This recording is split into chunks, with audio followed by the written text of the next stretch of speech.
April 24 നാളെ OTT release ചെയ്യുന്നതും ആട് 3 ചിത്രത്തിൻ്റെ OTT റിലീസ് അപ്ഡേറ്റും ഇപ്പോൾ പുറത്തു വന്നിരിക്കുകയാണ്. ഒന്നാമത്തെ അപ്ഡേറ്റ് നാളെ OTT റിലീസാവുന്ന ചിത്രങ്ങൾ ഏതൊക്കെയാണെന്ന് നോക്കാം. ഒന്നാമത്തേത് ഒരു മലയാള ചിത്രമാണ്. നിവിൻ പോളി നായകനായി ബി ഉണ്ണികൃഷ്ണൻ സംവിധാനം ചെയ്ത പ്രതിച്ഛായ എന്ന ചിത്രം നാളെ ജിയോ ഹോട്ട്സ്റ്റാർ വഴി OTT റിലീസ് ചെയ്യുന്നതായിരിക്കും. രണ്ടാമത്തേത് ഒരു തമിഴ് ചിത്രമാണ്. GV പ്രകാശ് കുമാർ നായകനായി എത്തിയ ഹാപ്പി രാജ് എന്ന ചിത്രം നാളെ Amazon prime video, simply south എന്നീ OTT പ്ലാറ്റ്ഫോമിലൂടെ OTT റിലീസ് ചെയ്യുന്നതായിരിക്കും. മൂന്നാമത്തതും ഒരു തമിഴ് ചിത്രമാണ്. നീ ഫോർ എവർ എന്നാണ് ചിത്രത്തിന് പേര്. അശോക് കുമാർ സംവിധാനം ചെയ്ത ഈ ചിത്രം നാളെ നെറ്റ്ഫ്ലിക്സ് വഴി OTT റിലീസ് ചെയ്യുന്നതായിരിക്കും.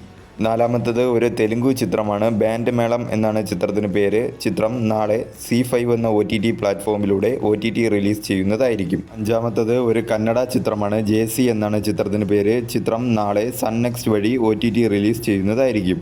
ആറാമത്തത് ഒരു ഹിന്ദി ചിത്രമാണ്.